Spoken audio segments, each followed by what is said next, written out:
ukukha izinkondlo ezigxeka uhulumeni ngesikhathi sobandlululo, umzwakhe Mbule uphumela obala wagxeka ukusebenzisana kwe-ANC ne-DA ukubumba uhulumeni wobumbano.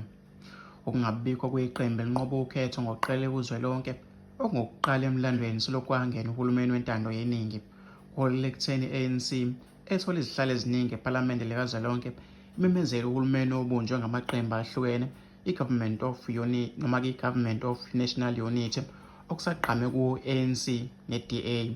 Engxoxweni nephephandaba iSolezwe Mbule uthe okwenziwe i-ANC ukuqoka ukusebenzisana ne-DA ishiya ngaphandle amaqembu avotelwe yiningi labantu abansundu ukubukela phansi amaqhawe afele ukuthi kukhululwe lelizwe. Ngizokhuluma-ke ngokungesabe ngoba vele nangesikhathi sobandlululo kunzima kodwa-ke ngakhuluma ngigxeka uhulumeni wangaleso sikhathi. Okwenziwe yi-ANC ukubumba uhulumeni ne-DA ukwenza kabantu iziwula.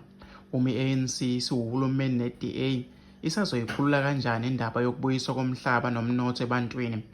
Kungabe lokhu kusho uguquko kwezimiso zayo ezafelwa amaqhawe omzabalazo efela-ke lo mhlaba ezandleni ze-DA ise-National Party okuyimanje umhlaba nomnotho usasezandleni zabamhlophe ukubuza-ke uMbuli.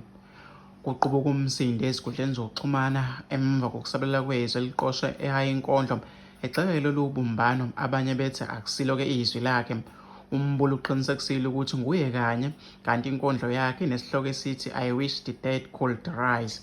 Ubalula kuyo-ke amaqhawe amaningi athi afele yize njengoba-ke konke ayekulwela kubuye-ke ucwila kuhulumeni we-ANC nowobumbano okuthiwa amaqembu avumelene ngawo emva kwemiphumela yokhetho lwangenyanga edlule.